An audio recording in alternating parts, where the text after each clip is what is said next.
Hello साथीहरु, आज म फेरि बनाउँदै छु लोकल माछाको झोल। अनि यो लोकल माछा चाहिँ मेरो भाइले मारेर लिएर आएको थियो। अनि मेरो घरमा चाहिँ बुवा मम्मीहरु सबैलाई माछा भयो कि ढेडो खानु पर्छ के। अनि मैले चाहिँ ढेडो र लोकल माछाको झोल बनाएर दिएको। मम्मीलाई कस्तो भयो भनेको, कस्तो मिठो भयो भन्दै गम गम खाइरहनु भएको छ सासै नफेरिकन।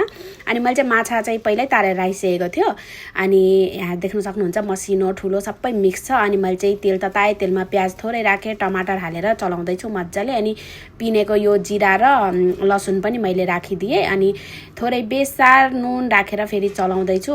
अनि यो टमाटरलाई चाहिँ मज्जाले चलाइकन गलाउनु पर्छ। अनि यस्तो राम्रो ग्रेभी मिठो बन्छ। अनि थोरै धुलो मसला र धुलो खुर्सानी पनि राखिदिए। अनि यसलाई चाहिँ मज्जाले मसला पाक्ने गरेर त्यो काँचो मसला नगनाओस् भनेर मज्जाले भुट्नु पर्छ। अनि यो चाहिँ मैले आफैले बनाएको माछाको ड्राई मसला। यसको चाहिँ मैले हजुरहरुलाई भिडियो पनि राखिदिएको थियो। अनि एक चम्मच हाल्ने बित्तिकै यस्तो मिठो बास्ना आइरहेको थियो नि। अनि ग्रेभी पाकिसकेपछि चाहिँ मैले कति झोल खानी त्यही अनुसारले पानी राखिदिए। अब मज्जाले चलाएर एकछिन छोडिदिन्छु। अनि उम्लियो झोल पनि। उम्लिसकेपछि चाहिँ अघिको तारेको माछा पनि त्यही झोलमा राखिदिए।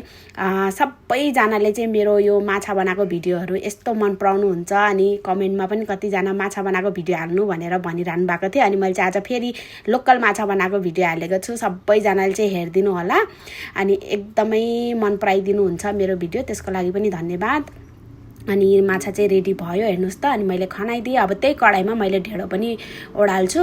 अनि माछा चाहिँ हेर्दै कस्तो खाउँ लागिरहेको छैन त। अनि रेडी भयो ढेडो र माछा। अनि मम्मीलाई मैले खानु दिएँ। अनि मम्मीलाई मैले कस्तो भयो भनेको, एकदम मिठो भयो भन्दै खाइरहनु भएको छ। मक्खै परेर हेर्नुस् न।